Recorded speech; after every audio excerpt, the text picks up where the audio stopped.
Welcome to another episode of Pistons of Fury. In this episode, I finish up my gas tank filler neck and the bodywork on the quarter panel of my 1966 Dodge Coronet station wagon.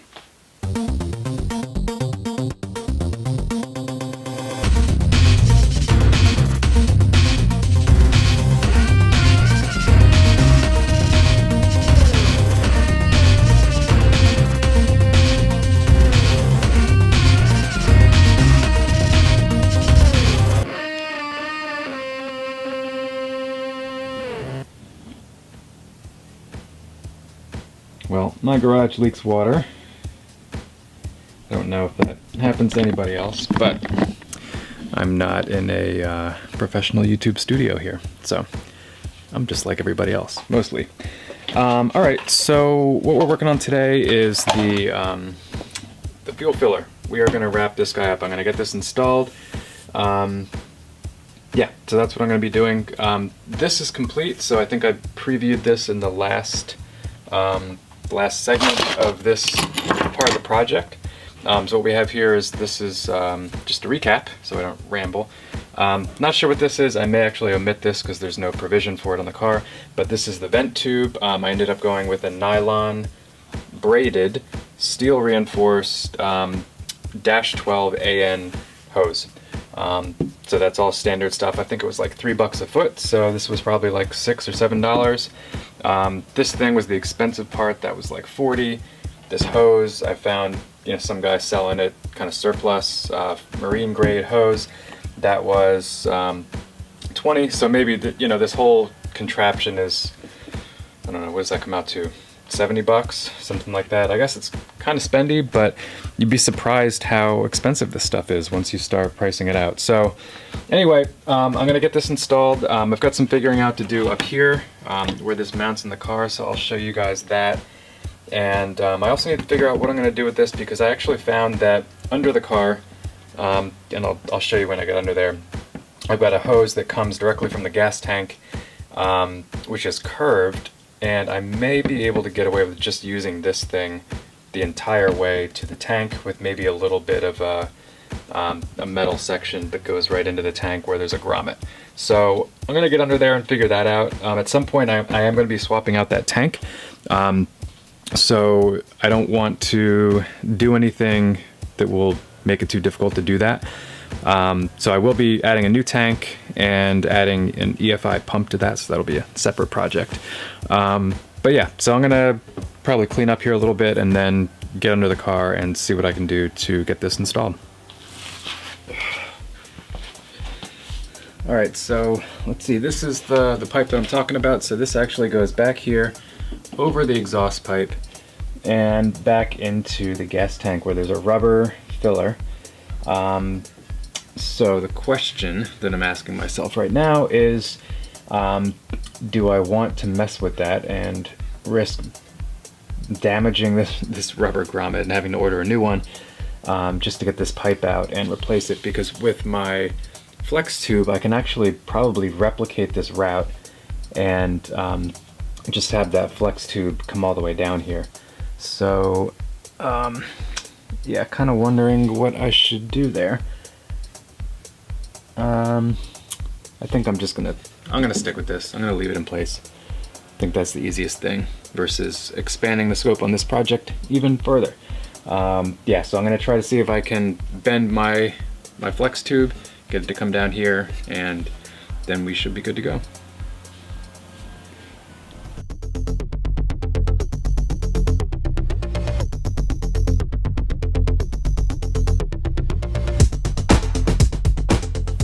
Alright, so you can see here I have these holes, so I think I'm going to try to position this up in the top corner, use those two mounting holes to just tap into whatever this inner metal piece is right here.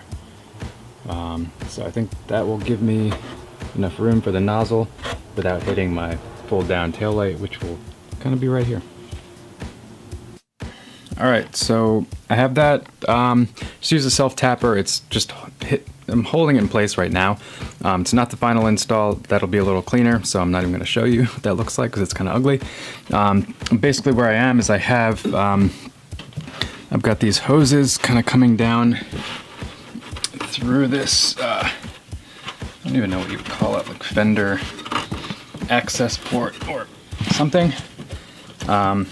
So basically the hoses come down, and then let's see if I can orient the camera correctly.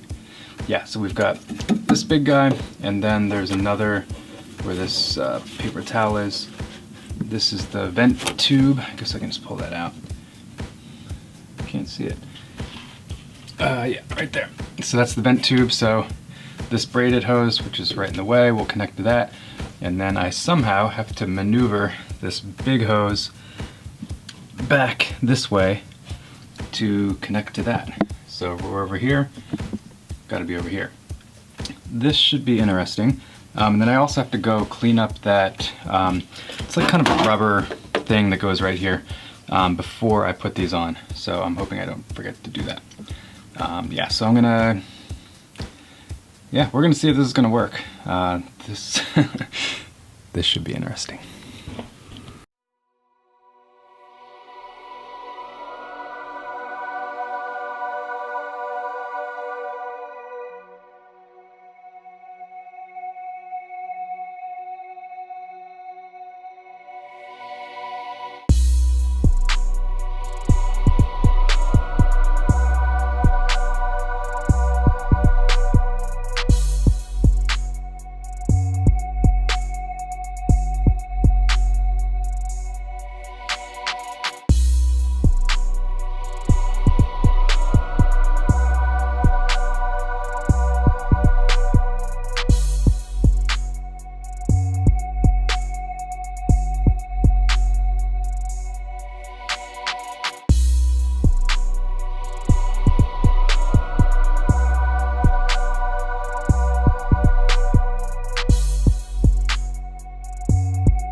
Alright, so here's the finished setup.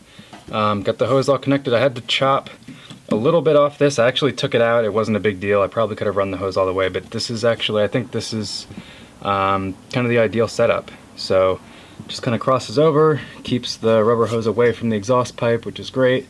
And then this guy, so one note about this is I do have it looped up here. The outlet, I guess I just underestimated the short amount of distance, or overestimated the distance that I actually have inside the fender where the vent tube comes off of the main tube. So where it comes off is actually like right here. So it was super tight bend, so I just allowed it to loop in there, which could in the future, if I guess there is an overflow incident, fuel could get stuck in there. But what I'm thinking is that it will, it'll probably just get pushed out back into the main tube or something. I think it'll be okay, is what I'm saying. So anyway, had to cut this nylon hose, put masking tape on it so it didn't fray, and then just kind of forced it on here. So this is kind of the final setup. I got the plate screwed back in, still missing a screw, which I need to find. It's down here somewhere. So yeah, that's all good. So pretty happy with how it came out. I still need to kind of finalize the situation back behind the tail light, but I'm going to do that when I actually get the light and the hinge in place, which is the next project. Also, pro tip, moving blanket. Fold it up like into 1/4, so like 4 layers, is like heaven laying on the floor. Well, maybe not as good as a mattress, but way better than concrete. So if you're tired of laying on concrete, highly suggest moving blanket. U-Haul, Craigslist, whatever. And it's better than the wheel dolly thing, creeper. It's better than the creeper because the creeper moves. So when you're trying to do stuff where you actually have to like exert yourself and force something like a tube onto a pipe, it's good because it doesn't move. So yeah, that kind of wraps up the fuel filler. So check that off. I want to do, let's see, I'm doing the LED taillight as a separate episode, so I'm not going to include that in this. So I think what I'm going to do is jump back onto Bodywork. I've got some filler up here I need to sand off, so maybe, just maybe, we can actually finalize the bodywork, and some over here too. Finalize that and get a coat of primer on that. That would be a huge weekend milestone achieved. So I think I'm gonna try to knock that out.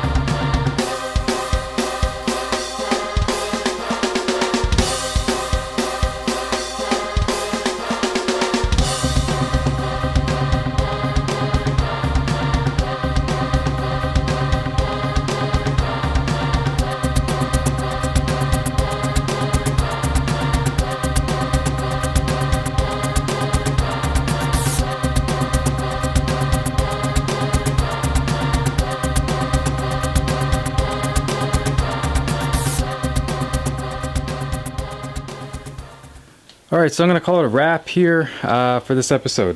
So actually made some really good progress. Got the all the body work on the back of the wagon pretty much finished up. Well, not the back, but the quarter panel. Still got a lot of work on the back, but I'm not going to be starting that. I'm going to get back to getting this car drivable again, which means swapping the engine. So that's going to kind of be my next focus area. So in addition to the body work, we also got the gas tiller. That's not the right thing. Gas filler neck done. So I'm gonna try to see. Yeah, there.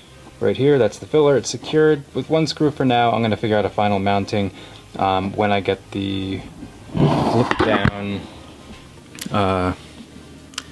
gas cap cover / light, tail light.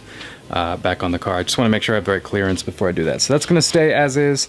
I may even, next episode I think should be the tail light and the LED conversion, but I'm not sure. We'll see what happens. I still need to rebuild a carburetor so I can get the car turned around, and then I have to actually build a shed to house all of the non-car related junk that's in my garage, and it's taking up space that I will need for when I do an engine swap. So got a few more episodes before I get really into that. Probably need to prime this, so that's going to be coming up soon, hopefully this week. And yeah, beyond that, just going to keep on moving. Thank you for watching. If you liked the video, throw me a like, subscribe to the channel. Lots more to come. Yeah, thanks. See you next week.